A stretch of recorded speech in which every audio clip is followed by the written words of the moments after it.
Y ahora le doy la bienvenida al analista Octavio Pescador, nos acompaña desde Los Ángeles para compartirnos su perspectiva sobre la situación que se vive en Libia un año después de la muerte de Muammar Gaddafi. Bienvenido, señor Pescador.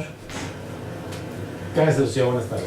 Buenas tardes. Bueno, la muerte de Khamis Gaddafi, la reportábamos hace un momento, pues de alguna manera muestra el intento de permanencia de la dinastía Gaddafi en el poder. ¿Qué hemos aprendido de Libia después de la muerte del líder?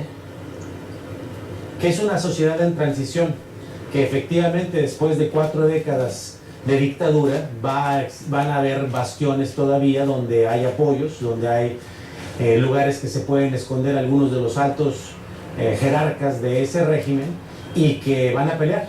Y que lamentablemente, habiendo bandas de gente armada, no solamente los, digamos, del régimen anterior, sino también aquellos que en este momento lograron la transición en ese sistema, pues va a haber siempre fatalidades, ¿no? Y en este caso aquí lo que habría que procurar es el vigor y la preponderancia del Estado de Derecho, porque si se quiere llegar a una transición democrática, lo que tiene que imperar es el Estado de Derecho. Bueno, de hecho, el propio presidente del Parlamento libio ha dicho que Libia no va a estar completamente liberada, sino hasta que se tenga el control de todas las ciudades, de Beni Walid, ¿verdad? Que sea bajo el control de las autoridades. Pero, ¿qué falta para lograrlo? Bueno, como dije, el hecho de que haya bandas armadas, algunas de jóvenes, algunas de personas que fueron de una u otra forma anti-régimen y otros que han sido integrados a las fuerzas de seguridad y que no tengan ese tipo de entrenamiento y esa lealtad que es importantísima al Estado, a ese nuevo Estado que se está configurando, que recordemos, las elecciones fueron apenas en julio. Este es un gobierno de transición todavía, apenas se va a instituir ya un régimen más formal parlamentario en las elecciones del año próximo. Está todo en transición en este momento, se consolidan las instituciones, se establece el espíritu de cuerpo, la lealtad de sobre todo el ejército y las fuerzas del orden, y paulatinamente se pacifica y se desarma a aquellos que pueden representar una amenaza al Estado. Pero dentro de todo este proceso, de pronto cae un incidente negro internacional, que es el atentado al consulado de los Estados Unidos en Benghazi, donde mueren 4 funcionarios de los Estados Unidos los ataques ocurren en una situación muy grave en este momento para Libia. Bueno, sí, aquí habríamos de puntualizar que el ataque lo perpetraron gentes afiliadas directamente a Al-Qaeda o de esos grupos afines que quieren pertenecer al núcleo central que todavía existe de Al-Qaeda, aunque ya está muy vejadas sus posibilidades de actuar en contra del Occidente, pero están actuando en contra del Occidente allá. Y lo hicieron en este contexto, en ese momento, en una operación que fue muy exitosa para ellos, muy lamentable para el Occidente, para Libia y para los Estados Unidos en particular.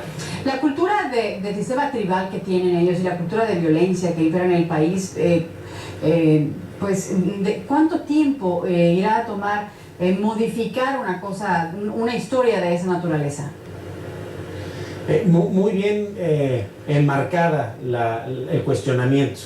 Estos son cuestiones culturales y la cultura no se erradica de la noche a la mañana. Incluso con el establecimiento y fortalecimiento de las instituciones no se garantiza que se pueda cambiar cierto tipo de procesos sociales. En el caso de las elecciones, nos referimos nuevamente ahora en julio, hubo un debate muy amplio de cuántas mujeres deberían de ser en términos de la representación las integradas, y eso causó una gran controversia y finalmente se deliberó de una forma muy, digamos que contradictoria a lo que pensaríamos desde el Occidente.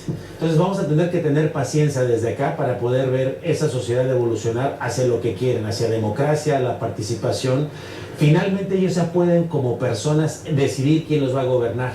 Antes lo hacían a través de consejos. Al menos en ese paso, en ese movimiento, van en el camino directo, correcto. En 30 segundos, profesor, me gustaría mucho conocer cómo lograremos empezar a comprender esta dificultad para cambiar la forma de ver la justicia, la democracia, la no violencia en un país como Libia.